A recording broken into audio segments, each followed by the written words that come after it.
Tofu originated in ancient China and has been an important part of many Asian cultures for hundreds of years. It is now found worldwide and has become a key ingredient in many modern dishes as well as the ancient traditional ones. There's no denying this food comes in so many forms, but all of this food comes from this little humble soybean. 350 kilos of beans are processed each day in this little Mount Albert factory. They produce 1,500 kilos of tofu for customers all over the Auckland region. And amazingly, their methods have remained very hands-on with only a few technological advances. Factory owner Rong Hui-Fang started with a small business from home. I mean, when you start to this business 23 years ago, yes. Where did you get your source of soybean? Soybean. When we first started, we used to buy soybeans locally in New Zealand around the Gisborne, Hastings and Nelson area. Yeah. But of course, my business grew so much, we needed about 150 tonnes a year, and New Zealand then only had about 100 tonnes from growing. Yeah. So it wasn't enough beans in New Zealand. So in the end, we went offshore and bought our soybeans from Australia, and now currently from Canada. We actually bring the soybean in, we soak it, the soybean till it grows nice and fat, and then we grind it into a machine so it becomes a slurry, then into a centrifusion, and that separates the tofu, the soybean husk from the juice. Yes. And we actually use the bean juice to make the tofu. After that, we separate the milk, we put it into a boiling process. We bring it up to about 98 degrees. When it starts to rise, and we quickly mix it with a coagulant. Okay. And from the coagulant stage, we allow it to set into a jelly, and that takes about 5 to 10 minutes.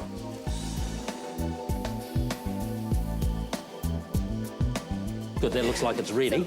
Let's plug it ready. Yeah, because it's nice and firm like a jelly. And then we bring it over here, and we're doing this while it's above 90 degrees, and just slide it in.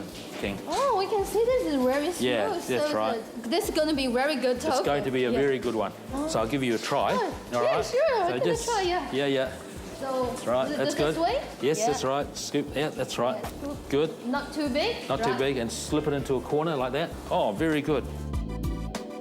Next stage is we use this to take the air bubbles out, and what you do is you sort of cut into it on an angle like this about half a dozen times, just like that, because the more water you get out, the more firmer it is. But what we have here is a nice silken tofu, which is our market. Okay, so now we put a plate on the mould. So that's why we apply a lot of weight on it, and all the water will start coming up. And that will take about 1 or 2 hours to get it to about half its size, and that way it becomes a nice firm or medium sort of type of tofu. And this is the traditional way of making it. Later on, we can arrange for my wife to be able to cook up a nice, beautiful marble tofu. Roland Hui-Fang is putting a kiwi spoon on the traditional mapo tofu recipe, using small cubes of silken tofu from Rong's factory, together with a little pork mince. Do you often cook mapo tofu at home for family? About once a month. Once a month? Oh. I'll show you that all in now. Oh, my God. Yeah. We can put 1 or 2 spoons in. That would be very hot. Yeah, so, no, I can take it hot nowadays. As well as hot Chinese sauce, Roland adds soy sauce, sesame oil, oyster sauce, and then a water corn flour mixture to make the gravy. Yeah, this mapo tofu is always, sometimes it's kind of a feeling of home. This is the piece that you made earlier today in the factory. You really? So are you serious? It's got to be the best today. Oh, that's very nice of you. But there is more to tofu than just the traditional Chinese recipe. Chef Peter Chaplin, who has cooked for megastars like Madonna, runs the popular vegetarian restaurant Rock Cafe.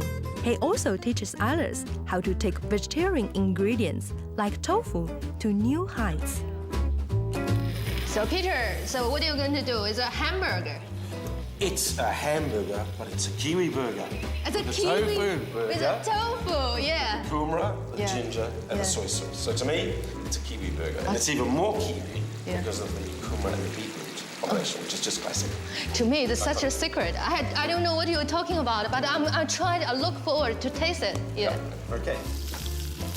Just have a look at both sides of my kumara. See, lovely and brown and crispy.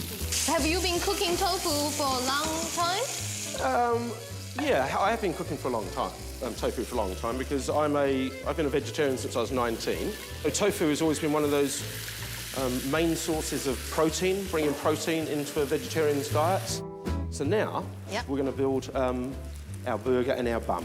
The tofu of the kumara, and then in we come with our tomatoes. And of course, at this stage, you could use anything. Yeah. You know what I mean? Tomatoes, avocados, beetroots, grated carrot. So, how are we going to eat it? Like this. You're going to get down, get your hands on it, and have a big, big bite. Let's go. Let's go.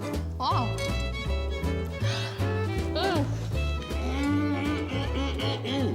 Oh my God. It just goes to show how versatile simple old-fashioned tofu is.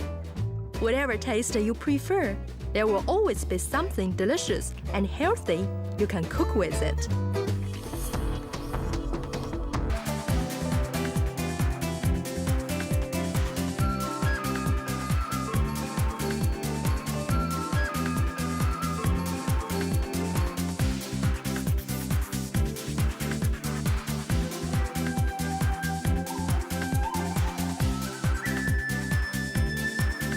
This program is made with funding from New Zealand On Air.